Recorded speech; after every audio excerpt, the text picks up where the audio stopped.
समंदर के किनारे किसी फुटबॉल ग्राउंड की तरह दिखने वाली इस जगह पर हर ओर गहमा गहमी है।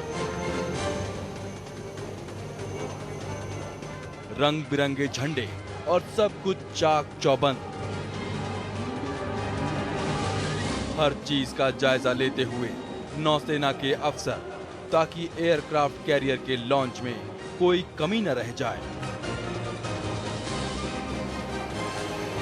पर सवाल है कि आईएनएस विक्रांत है कहां? इसके लिए थोड़ा सा कैमरे के एंगल को बदलना होगा।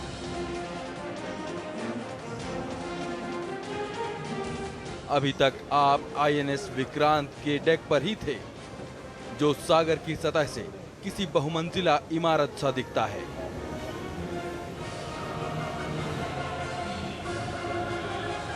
पूरी तरह देश में बना, यहां तक कि जिस खास स्टील का इस्तेमाल हुआ है वो भी अपने ही देश का बना है।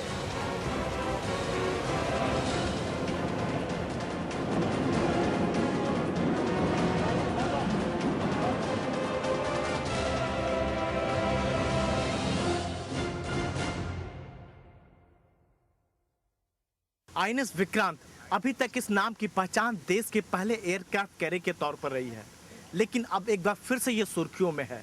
देश में इसी नाम से बना पहला एयरक्राफ्ट कैरियर लॉन्च हो गया है।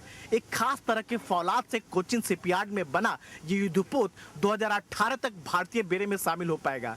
इसकी मौजूदगी से ही बंगाल की खाड़ी, अरब सागर और हिंद महासागर के बड़े हिस्से में भारतीय नौसेना को न सिर्फ चलता फिरता हवाई अड्डा मुहैया कराएगी, बल्कि शक्ति संतुलन को लेकर भी इसकी भूमिका काफी अहम होगी।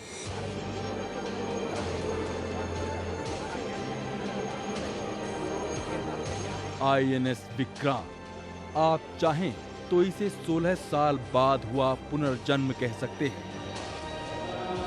कोचीन शिपयार्ड में तैयार हुआ देश का ये पहला एयरक्राफ्ट कैरियर हर लिहाज से बेजोड़ है। पूरी दुनिया में सिर्फ 3-4 देश हैं जो एक्चुअली एयरक्राफ्ट कैरियर बनाते हैं, राइट। और इस साइज़ एयरक्राफ्ट बनाने में सिर्फ 3 या 4 कंट्रीज़ है।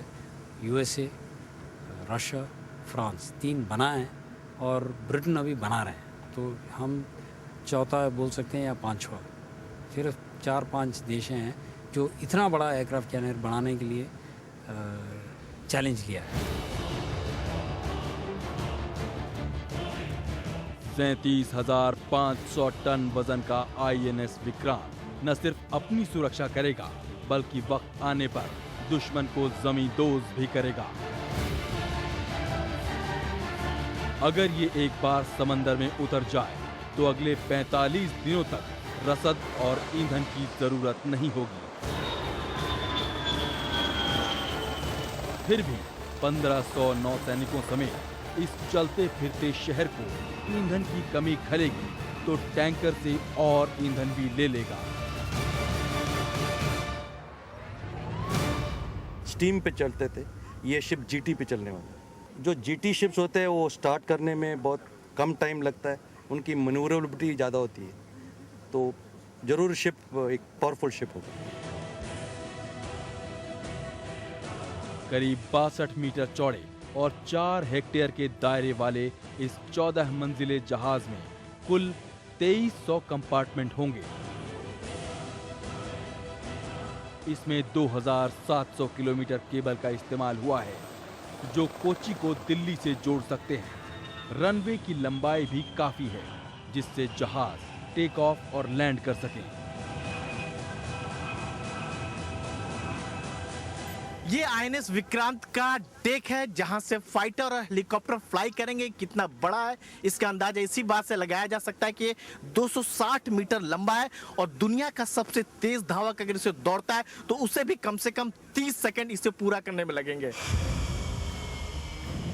लेकिन इसकी असली ताकत ये MiG-29K हैं, जिन्हें ब्लैक पैंथर भी कहा जाता है। आईएनएस विक्रांत पर ऐसे ही 20 खतरनाक MiG-29K 24 घंटे मौजूद रहेंगे, जो 800 किलोमीटर दायरे में